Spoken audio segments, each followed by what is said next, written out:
Hello students, मैं रवि आपका फिर से स्वागत करता हूं टैली के एक नए वीडियो में। चलिए वीडियो शुरू करते हैं। इसमें आपका देखिए सबसे पहला क्वेश्चन है आपका सामने, पेटेंट अकाउंट किसके अंदर में आता है? इन्वेस्टमेंट, लायबिलिटीज, करेंट एसेट, इनमें से कोई नहीं। तो इसका जो सही जवाब होगा इनमें से कोई नहीं।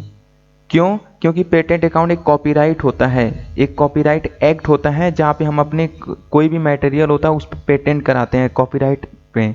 ठीक है, चलिए नेक्स्ट क्वेश्चन दूसरा।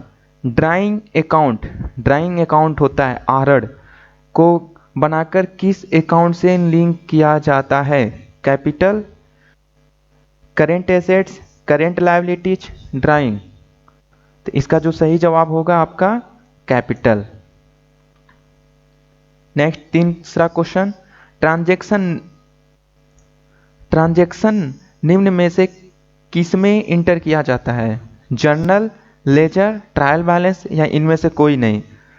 ठीक है, तो इसका जो सही जवाब होगा जर्नल होगा। 4 नंबर क्वेश्चन देखिए, ट्रायल बैलेंस क्यों तैयार किया जाता है? कह रहा है कि ट्रायल बैलेंस जो बनाते हैं हम लोग वो क्यों तैयार करते हैं? To prepare profit and loss account, to test the arithmetical accuracy, for making adjustment, to balance the account. तो इसका जो सही जवाब होगा to test the arithmetical accuracy. ठीक है, इसका जो होगा दूसरा सही होगा। ठीक है, B number question, to test the arithmetical accuracy. चलिए आगे बढ़ते हैं।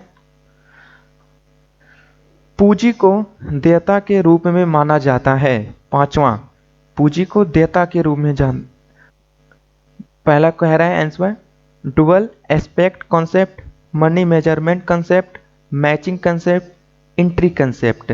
ठीक है, आप भी जो दिमाग में सूझ रहा है कोई अगर आपको आंसर, तो आप कमेंट में लिखते जाएं, आंसर देते जाएं। ठीक है, इसका जो पांचवे का सही जवाब है आपका डी, यानी कि एंट्री कंसेप्ट। 6 नंबर क्वेश्चन देखते हैं अब हम, कौन सी लायबिलिटीज है जो लंबी अवधि के बाद देय होती है? Fix liabilities, miscellaneous expenditure, current liabilities, contingent liabilities. ठीक है, इसका जो सही जवाब होगा फिक्स लायबिलिटीज। 7 नंबर क्वेश्चन देखिए आप,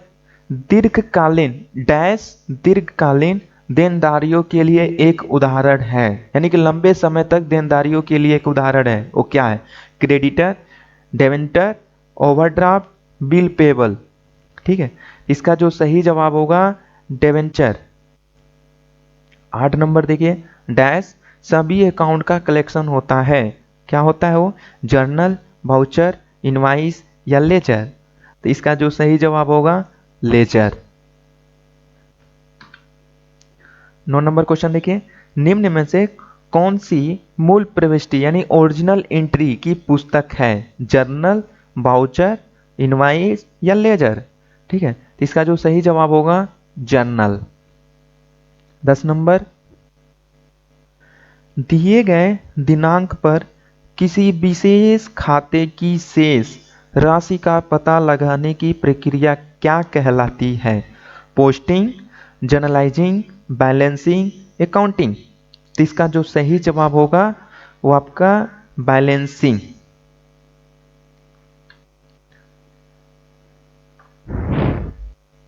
11 नंबर, निम्न में से वह व्यय कौन सा है जो लेखांकन अवधि के अंत में भुगतान नहीं किया जाता है?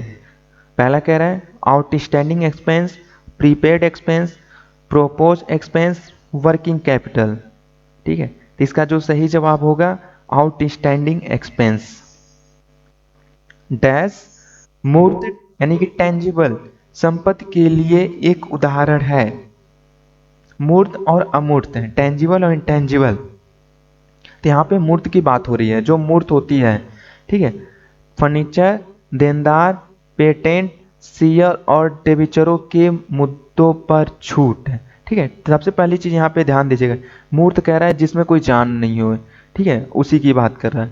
तो इसका जो सही जवाब होगा वो फर्नीचर होगा, यानी फर्नीचर में क्या होता है? कोई जान नहीं होता है, मूर्त है, एक प्रकार का वैसे एक वस्तु है। आगे बढ़ते हैं नेक्स्ट क्वेश्चन।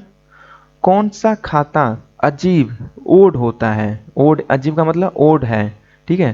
फर्नीचर, जमीन और इमारतें, कच्चे माल का स्टॉक, कार्यशाला एवं यंत्र, ठीक है।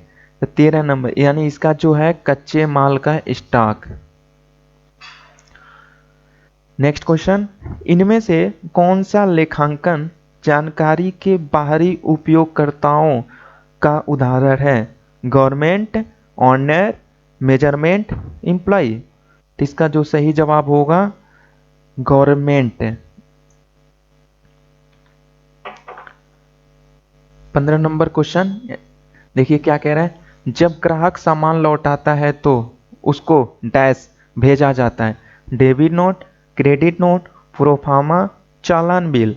क्या कहलाता है? वो आपका कहलाता है credit note. Next question, dash विक्रेता को भेजा जाता है जब वह बेचा हुआ सामान वापस लौटाता है? तो debit note, credit note, proforma, चालान बिल। तो इसका जो सही जवाब होगा डेबिट नोट।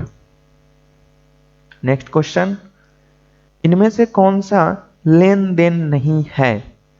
ठीक है, सामान 1000 रुपये के लिए नगद आधार पर खरीदे जाते हैं। बी, मई 2009 महीने के लिए भुगतान वेतन, जमीन 10 लाख रुपए की खरीदी गई है सॉरी। नेक्स्ट है एक कर्मचारी नौकरी से खारिज कर दिया गया है।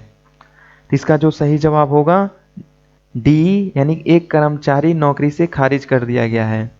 ठीक है, देखिए कह रहा है इनमें से कौन सा लेन देन नहीं है। एक कर्मचारी नौकरी से निकाल दिया गया तो ये उसको कोई लेन देन होगा ही नहीं, यानी उसको हम पैसे ही नहीं देंगे। तो पैसे, अब लेन देन का मतलब ही होता है कि पैसा देना, यानी कर्मचारी को नौकरी से निकाल दिया गया तो उसको पैसे देना नहीं है, तो लेन देन होगा नहीं। 18 नंबर देखिए अब, बैंक खाता डैश है, क्या है? Personal account, real account, nominal account, intangible real account. तो क्या कहलाएगा? Intangible real account.